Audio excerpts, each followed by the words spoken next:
ठीक। नमस्कार दोस्तों, आज हम बात करेंगे अपने दूसरे वीडियो में नदी अपवाह तंत्र की।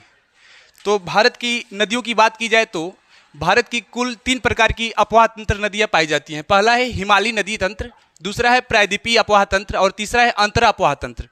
तो हिमालयी अपवाह तंत्र के बारे में अगर बात की जाए तो इसमें 3 प्रमुख नदियाँ हैं जिनकी कुछ ट्रिब्यूटरी आती हैं, जैसे कि सिंध नदी तंत्र और गंगा नदी तंत्र और फिर ब्रह्मपुत्र नदी तंत्र। तो अभी प्रायद्वीपीय अपवाह तंत्र और अंतः अपवाह तंत्र, इन दोनों के बारे में हम बाद में डिस्कस करेंगे, लेकिन अभी हम लोग का जो मोस्ट इंपॉर्टेंट है सिंध नदी तंत्र। एग्जाम के पॉइंट ऑफ व्यू से किसी भी एग्जाम की बात की जाए तो 1 या 2 प्रश्न इसमें से जरूर आते हैं। तो सिंध नदी तंत्र की बात की जाए, क्योंकि हिमालय की ये बहुत ब्रॉड नदी के तौर पर जानी जाती है, ठीक है, सिंध नदी तंत्र। बात करते हैं सिंधु नदी तंत्र की, तो इसका कुल लेंथ है हम लोग का 2900 किलोमीटर, ठीक है। सिंधु नदी तंत्र कुल 3 देशों से होके जाता है, जैसे कि चीन, भारत और पाकिस्तान।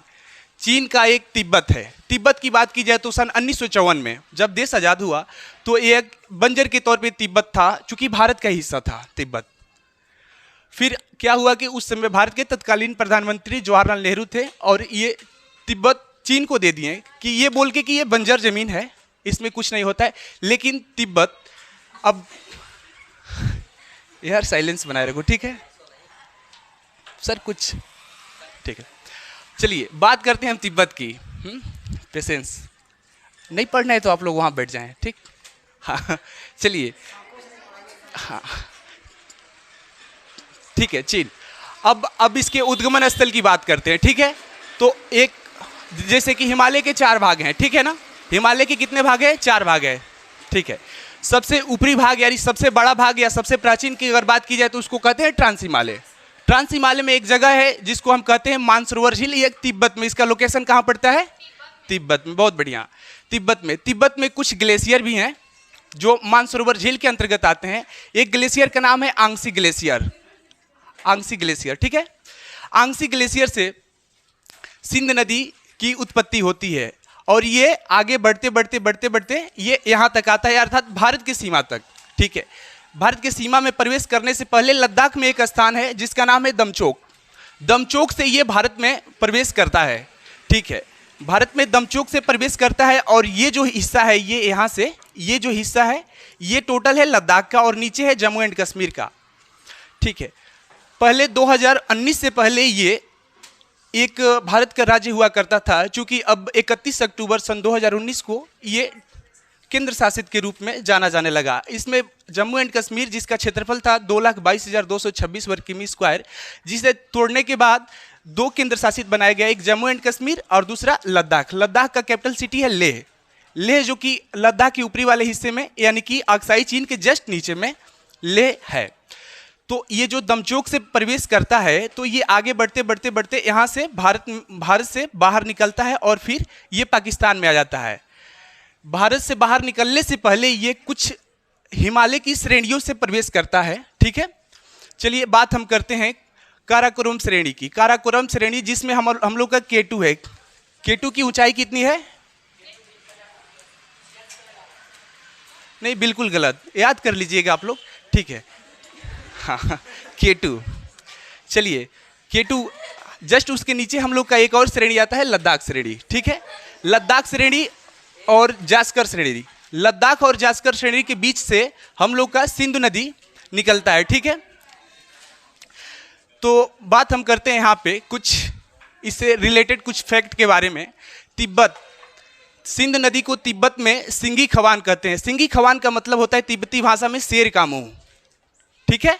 चलिए इसके बहाव क्षेत्र के बारे में हम बात करें, बहाव क्षेत्र के बारे में, तो ये कहाँ केवल किस राज्य से होके बहती है? यूटी यानी कि केंद्र शासित लद्दाख से। लद्दाख से अगर 2019 से पहले की बात की जाती तो ये जम्मू कश्मीर से होके बहती थी, ठीक है। लद्दाख से बहती है।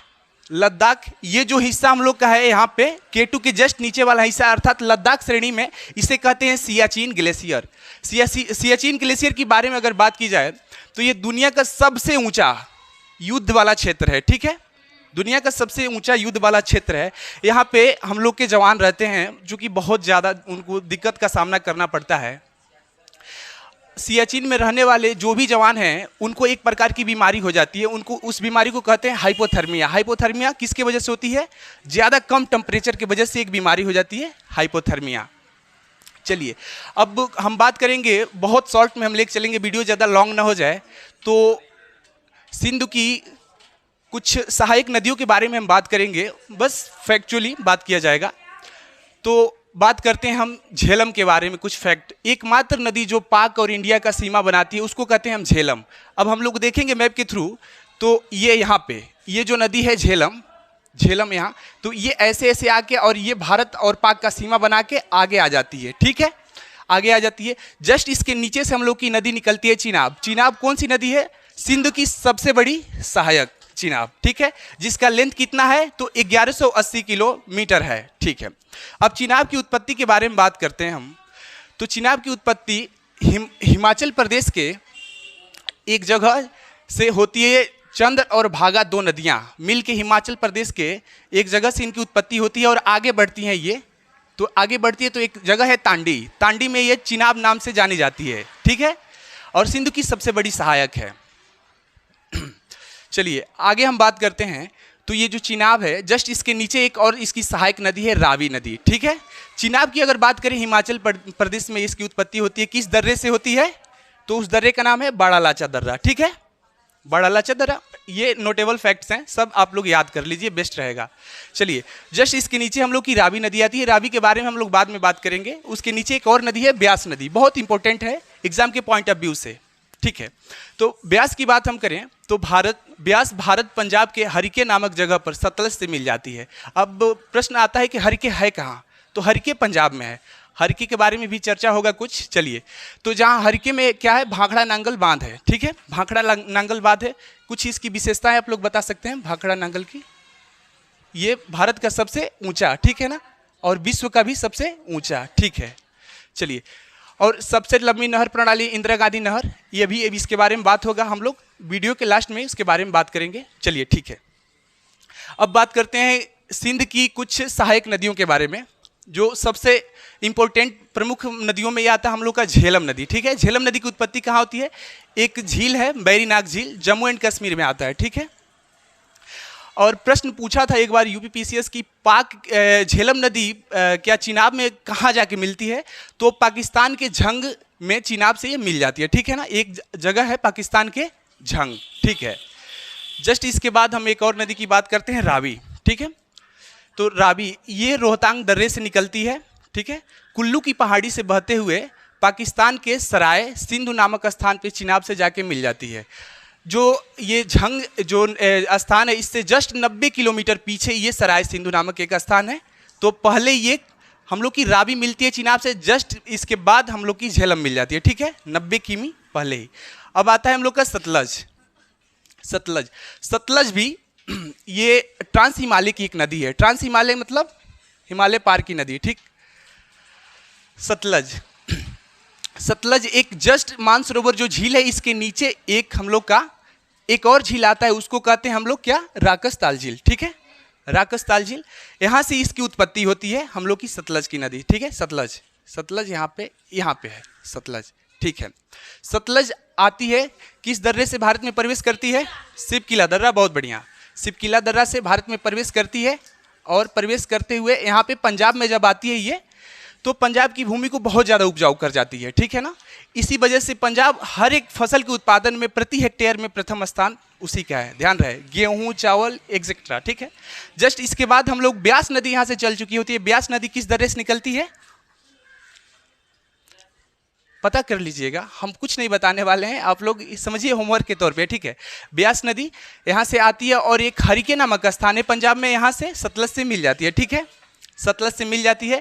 और यहाँ पे एक हरिके नामक स्थान में जब मिलती है तो हरिके बैराज एक यहाँ पे वाटर रिजर्वायर बनाया जाता है। वाटर रिजर्वायर किसे कहते हैं? जहाँ पानी का बहुत बड़ा भंडार संचय किया जाए, वाटर रिजर्वायर, ठीक है। और यहाँ से एक, अब हम बात करते हैं ग्रीन रिवोल्यूशन के बारे में। ग्रीन रिवोल्यूशन के बारे में आप लोग कुछ पढ़े हैं? हरित क्रांति, ठीक है, बहुत बढ़िया, अच्छा ठीक है। हरित क्रांति सन 1966-67 के दशक में भारत में ये खाद्यान्न उत्पादन से संबंधित एक हरित क्रांति थी जिसके जनक हमारे स्वामीनाथन जी थे, ठीक है। और इसको अगर ग्लोबल लेवल पे बात की जाए तो नॉर्मन बोरलॉग, ठीक है।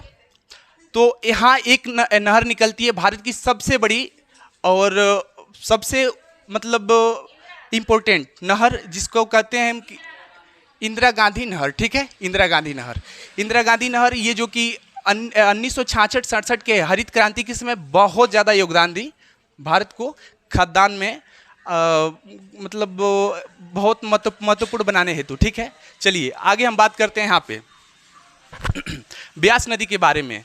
तो ब्यास नदी ब्यास कुंड से निकलती है और कुल्लू घाटी से बहते हुए रोहतांग दर्रे से आगे होते हुए ये आके हम लोग को सतलज में मिल जाती है। अब एक बहुत ज़रूरी चीज़ है कि सिंधु जल समझौता 1960 में हुआ।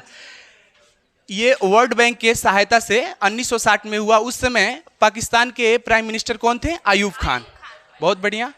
और भारत के पंडित जवाहरलाल नेहरू।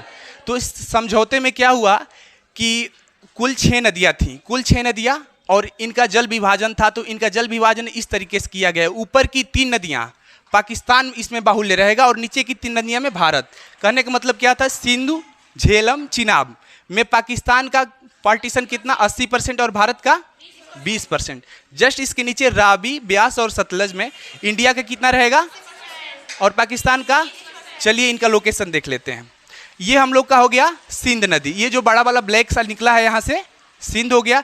जस्ट इसके बाद वाला ये जो नदी यहाँ से लिख रहा है वेरीनाग झील से, जम्मू एंड कश्मीर से, ये झेलम हो गया, ठीक। जस्ट इसके बाद वाला ये जो नदी है चिनाब, ये यहाँ से निकला है बड़ा लाचा दर्रा हिमाचल प्रदेश से। तो ये यानी कि 1, 2, 3 ये 3 नदियाँ पे पाकिस्तान का कितना प्रतिशत था? 80%। और जस्ट रावी, ब्यास और सतलज पे भारत का कितना? तो इसमें पाकिस्तान का कितना? 20। बहुत बढ़िया। वीडियो अच्छा लगा हो तो लाइक और कमेंट कीजिए। Thank you.